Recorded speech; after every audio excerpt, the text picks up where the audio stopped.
Generasi berikutnya dari mata rantai sanad kemursyidan Thariqah Naqsyabandiyah adalah Syekh Abu Yakub Yusuf Al-Hamadani. Beliau adalah sanad ke-8 kemursyidan Thariqah Naqsyabandiyah, pewaris kemursyidan dari Syekh Abu Ali Al-Farmadi. Ia adalah pemegang amanah untuk menjaga tongkat dan sorban Sayyidina Salman Al-Farisi, yang ia terima melalui Syekh Zainal Abidin. Dalam kitab Tobaqat Al-Munawi Al-Kubro, Syekh Muhammad Abdur Rauf Al-Munawi menyebutkan bahwa nama lengkap beliau adalah Abu Yakub Yusuf bin Ayub bin Yusuf bin Al-Husain Al-Hamadani. Beliau lahir di Busanjir, Provinsi Hamadan, Iran, di era Kesultanan Seljuk, sekitar tahun 404 Hijriah, atau sekitar tahun 1048 Masehi. Tahun-tahun tersebut adalah masa di mana Islam sedang berada di era keemasan, di mana para tokoh ulama, cendekiawan, filsuf dan ahli sains dari kalangan Islam banyak menyumbangkan gagasan dan penemuan untuk perkembangan peradaban umat manusia. Sedari kecil, Syekh Yusuf Al-Hamadani sudah mempelajari ilmu agama di tanah kelahirannya. Ia lahir di keluarga dan lingkungan yang menganut mazhab Hanafi, mazhab yang tetap ia pegang sampai akhir hayatnya. Hal tersebut tentu sangat wajar, karena berdasarkan nasab orang tuanya, Syekh Yusuf Al-Hamadani adalah keturunan dari Imam Abu Hanifah. Setelah ia berusia 18 tahun, ia kemudian hijrah ke Baghdad untuk mempelajari fikih mazhab Syafi'i dan ilmu-ilmu lainnya. Di Baghdad, ia berguru kepada Syekh Ibrahim bin Ali bin Yusuf Al-Fairuzabadi, Abu Ishaq Asy-Syirazi, Abul Husain Muhammad ibnu Ali, Abul Ghonaim Abdus Somad bin Ali bin Mamun, Abu Ja'far Muhammad bin Ahmad bin Muhammad, Khatib Baghdadi, dan masih banyak lainnya. Ia juga belajar ilmu hadits, tafsir, fikih dan filsafat di Isfahan dan Bukhara di bawah bimbingan guru terkemuka lainnya. Mayoritas para guru dari Syekh Yusuf Al-Hamadani adalah ulama yang bermazhab Syafi'i. Namun Syekh Yusuf sendiri tetap mengamalkan mazhab Hanafi. Setelah beberapa tahun menuntut ilmu, Syekh Yusuf Al-Hamadani mulai diakui sebagai ulama yang sangat alim dengan pengetahuan yang sangat cemerlang. Ia pun menjadi ahli jurisprudensi atau mufti, serta menjadi rujukan para ulama di masanya. Selain itu keahlian beliau dalam ilmu tafsir dan filsafat juga sangat diakui oleh para ulama. Pemahaman beliau tentang ilmu hadits yang sangat mendetail tentang sanad-sanadnya, menjadikan beliau sebagai rujukan para ulama hadis untuk mengkonfirmasi kesohihan sanad suatu hadis. Karena kecemerlangan pengetahuan dan otoritasnya, sebagian ulama di masa itu menganggap bahwa mujaddid abad ke-6 Hijriah bukanlah Imam Al-Ghazali, melainkan Syekh Yusuf Al-Hamadani. Syekh Yusuf Al-Hamadani memang hidup semasa dan berteman dengan Imam Al-Ghazali. Bahkan mereka berdua sama-sama berguru kepada Syekh Abu Ali Al-Farmadi yang merupakan sanad ke-7 dari mursyid Thariqah Naqsyabandiyah, dan juga ahli sanad dari beberapa thariqah besar lainnya. Dalam hal karakter, cara dakwah, dan keilmuan mereka cenderung mempunyai kemiripan. Hanya saja kalau Imam Al-Ghazali lebih memilih menyibukkan diri dengan menulis kitab, sementara Syekh Yusuf Al-Hamadani lebih memilih berhalwat dan fokus dalam dunia sufisme dan membimbing umat di jalan tasawuf. Syekh Yusuf Al-Hamadani adalah pribadi yang penuh kasih sayang. Wajahnya selalu dihiasi oleh senyuman dan selalu lembut dalam bersikap. Beliau selalu rendah hati dan murah hati terhadap orang miskin dan orang yang sebatang kara. Meskipun beliau sangat baik dan bersahabat kepada semua orang, namun beliau juga sangat tegas terhadap orang-orang yang sangat mencintai dunia dan sombong. Syekh Abdul Halik Ghajawani menggambarkan keutamaan sifat Syekh Yusuf Al-Hamadani sebagai berikut. Yang mulia Syekh ini tidak menyimpang sedikitpun dari sunnah Nabi Muhammad SAW. Beliau menjalani kehidupannya mengikuti jejak para sahabat, para tabi'in, para tabi'it tabi'in dan para salafus sholih. Beliau telah melaksanakan ibadah haji sebanyak 37 kali dengan berjalan kaki. Selain itu, beliau selalu membaca satu juz dari Al-Quranul Karim pada setiap rakaat sholat malamnya. Beliau juga telah menghafal 700 matan kitab yang berkaitan dengan tafsir, hadis, fikih, usul, dan furuk. Suatu ketika, Syekh Yusuf merasa bahwa ia sudah terlalu lama menggeluti ilmu syariat dan ilmu dzohir. Ia kemudian memutuskan untuk meninggalkan kajian ilmu-ilmu dzohir dan memilih uslah untuk menjalani riyadhah spiritual. Ia hanya fokus di jalan sufi dan menekuninya dengan mujahadah yang sangat ketat. Saat memutuskan untuk menekuni dunia tasawuf, beliau berkhidmat kepada beberapa ulama sufi agung. Di antaranya adalah Syekh Abdullah Guwaini dan Syekh Hasan Simnani. Beliau juga berguru kepada Syekh Abu Ali Al-Farmadi. Berkat ketekunan dan kerasnya mujahadah yang ia tempuh, akhirnya ia mencapai makom spiritual tertinggi dalam sufisme. Syekh Yusuf Al-Hamadani adalah wali Al-Qutub sekaligus Al-Ghu'uds, wali penolong yang merupakan makom tertinggi dalam hierarki kewalian. Hal tersebut menjadikan beliau sebagai salah satu tokoh agung dalam dunia tasawuf. Kewalian dan keagungan ilmunya sangat masyhur di kalangan masyarakat dan ulama-ulama besar. mulai dari Baghdad, Isfahan, Bukhara, Samarkand, Herat, Khwarizmi, di seluruh Khorasan dan di seluruh Asia Tengah. Di wilayah Asia Tengah, ada 7 waliullah yang sangat masyhur pada masa itu. Dan Syekh Yusuf Al-Hamadani termasuk salah satunya.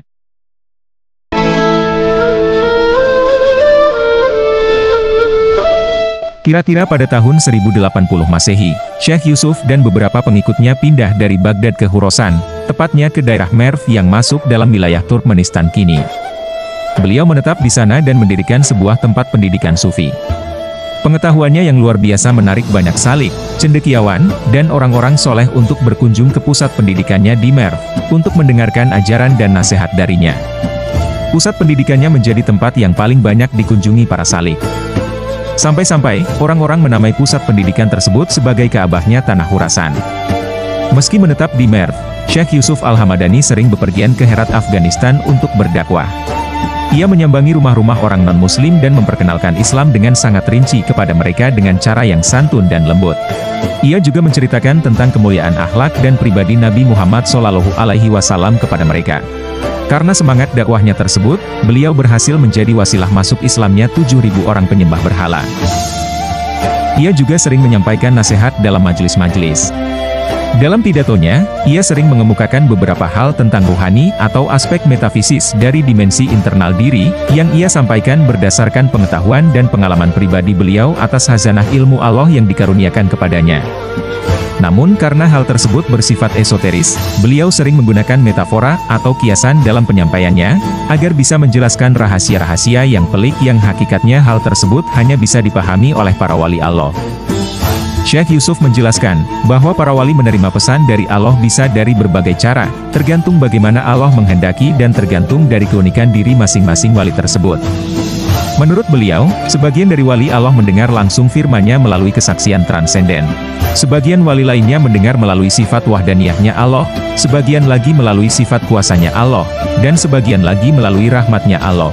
Melalui cara-cara tersebut para wali mendapat pesan, mendapat ilmu laduni, dan kabar-kabar baik dari hadirat ilahi.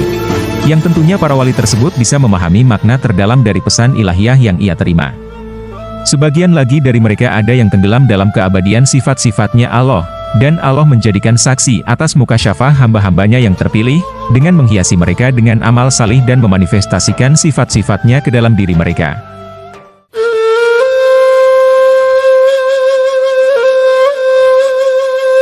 Syekh Yusuf Al-Hamadani dikenal sebagai wali Allah yang dikaruniai banyak karomah. Di antara karomah beliau adalah beliau mampu berpindah dari satu tempat ke tempat lain dalam sekejap mata, dan mampu hadir dimanapun tempat yang ia kehendaki dalam sekejap mata pula.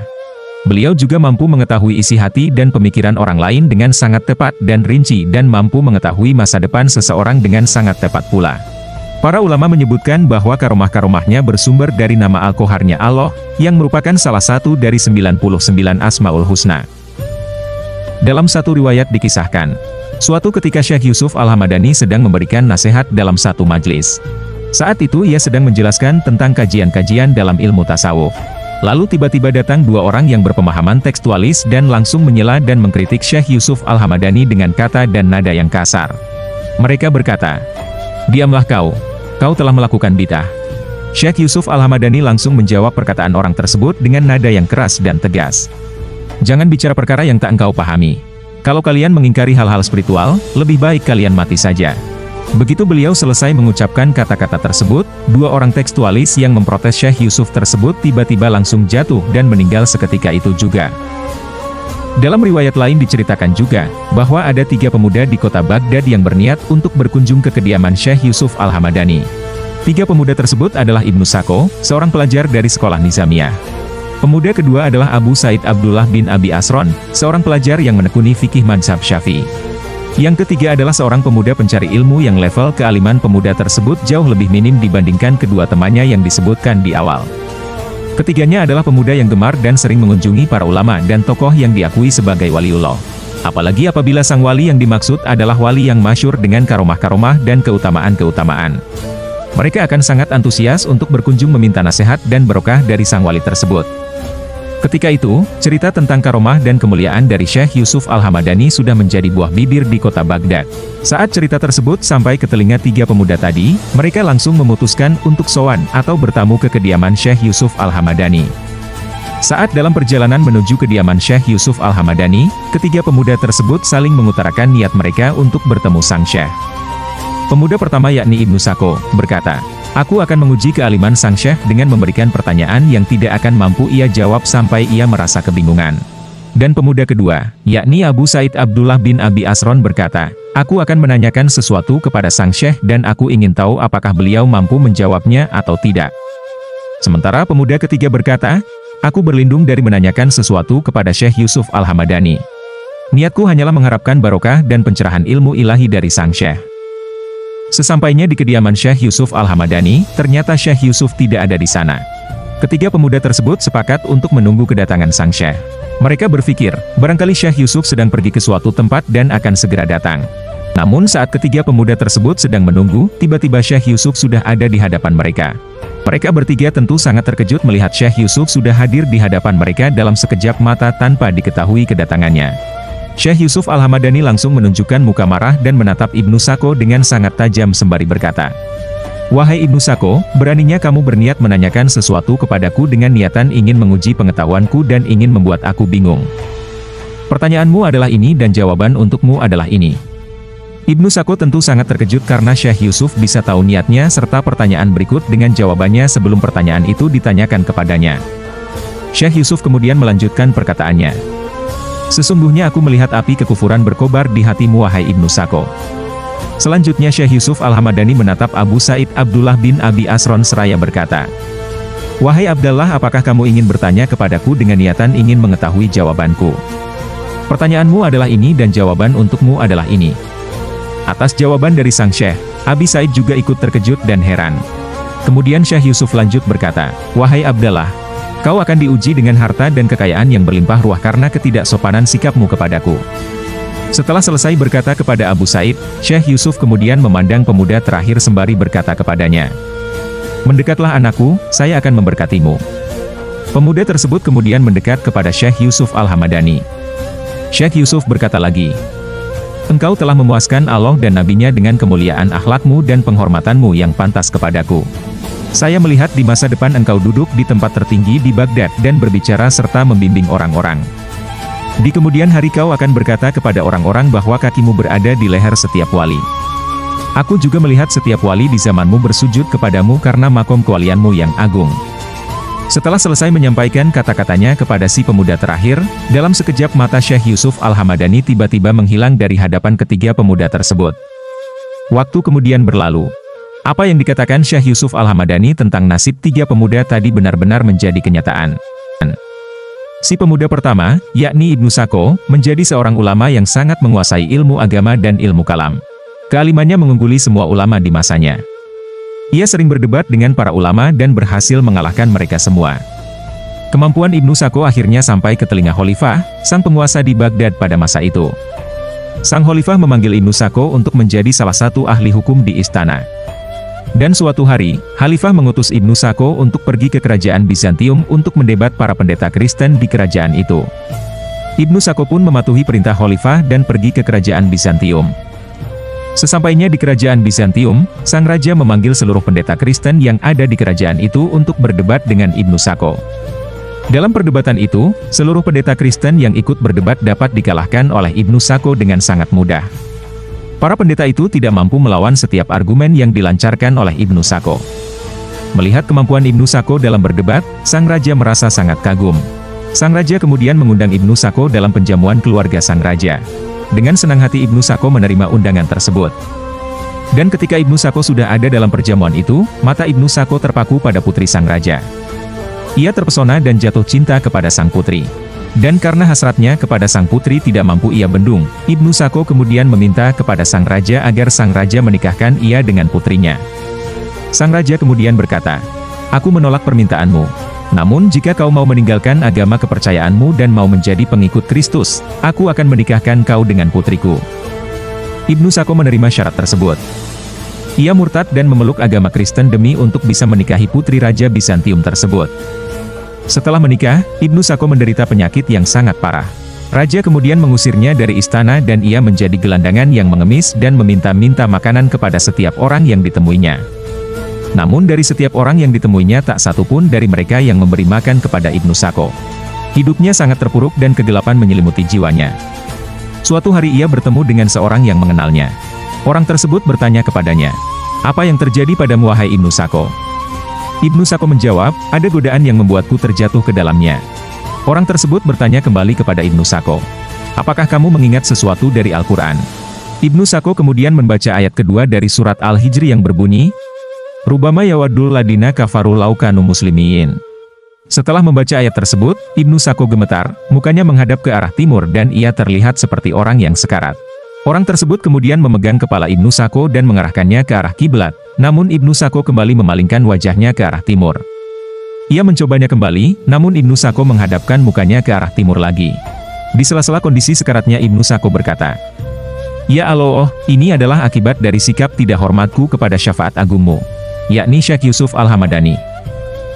Begitulah nasib yang terjadi pada Ibnu Sako. Ia jatuh dalam kekufuran sesuai dengan apa yang dikatakan oleh Syekh Yusuf Al-Hamadani. Nasib dari Abi Said bin Abi Asron lain lagi. Ia menjadi seorang ulama mazhab Syafi'i yang sangat alim di Damaskus. Ia ditunjuk sebagai pemimpin bidang keagamaan oleh Sultan Nuruddin Zangki di Damaskus. Abi Said menerima dengan senang hati jabatan tersebut karena dari situ ia mendapatkan ketenaran, jabatan, dan harta kekayaan yang berlimpah ruah. Hal tersebut sesuai dengan apa yang disampaikan oleh Syekh Yusuf Al-Hamadani bahwa ia akan hidup dalam pusaran ujian harta dan duniawi. Selanjutnya adalah nasib dari pemuda ketiga. Apa yang disampaikan oleh Syekh Yusuf Al-Hamadani tentang pemuda tersebut nyata terjadi. Pemuda tersebut menjadi seorang tokoh sufi agung dalam dunia tasawuf dan menjadi seorang waliullah, Sultanul Aulia, Al-Kutub yang bergelar Al-Ghaud Suladom. Karena keagungan makomnya semua waliullah hormat dan tunduk kepadanya. Suatu hari ia mengucapkan kata-kata yang persis seperti apa yang diramalkan Syekh Yusuf Al-Hamadani. Yang mana kata-kata tersebut sangat masyhur di kalangan ulama tasawuf, yakni, "Kakiku berada di leher para wali." Ya, pemuda ketiga tersebut adalah Syekh Abdul Qadir Al-Jailani, Sultanul Aulia, pemimpin para wali di masa itu yang menjadi salah satu mercusuar dalam dunia Islam, khususnya dunia tasawuf. Cerita tentang karomah Syekh Yusuf Al-Hamadani yang berkaitan dengan Syekh Abdul Qadir Al-Jailani tersebut ditulis oleh Syekh Ibnu Hajar Al-Haytami dalam kitabnya yang bernama Al-Fatawa Al-Haditsiyah. Sebagai seorang guru besar sufi, pengaruh Syekh Yusuf Al-Hamadani tentu cukup besar pada perkembangan dunia tasawuf. Mulai dari era beliau, para guru yang mengambil sanad dari beliau disebut sebagai Hawajagan atau guru besar. Toriko beliau pun kemudian bernama Toriko Hawajaganiyah. Beliau mempunyai 5 khalifah, yang pertama adalah Hawaja Syekh Abdul Halik Gajdawani. Beliau adalah pewaris utama kemursyidan atas Toriko Hawajaganiyah, yang di kemudian hari Torikoh ini menjadi Torikoh Naksabandiyah. Dan Syekh Abdul Halik Gajdawani sendiri merupakan sanad ke-9 dari silsilah kemursyidan Torikoh Naksabandiyah. Yang kedua adalah Hawaja Syekh Ahmad Yasefi. Beliau adalah ulama sufi dan guru tasawuf yang mahir dalam membuat syair, dan merupakan pendiri dari Torikoh Yasefiyah yang kemudian Torikoh ini melahirkan satu Torikoh lagi yang bernama Torikoh Bektashi yang didirikan oleh Haji Bektashi. Ketiga adalah Hawaja Syekh Abdullah Al-Khwarizmi, keempat adalah Hawaja Syekh Hasan Andaki, dan kelima adalah Hawaja Syekh Abdullah Barki.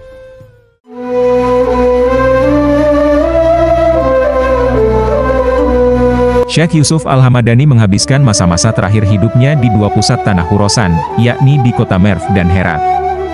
Beliau sering melakukan perjalanan pulang pergi dari Merv ke Herat untuk mendakwahkan agama Islam dengan cara pengenalan spiritual.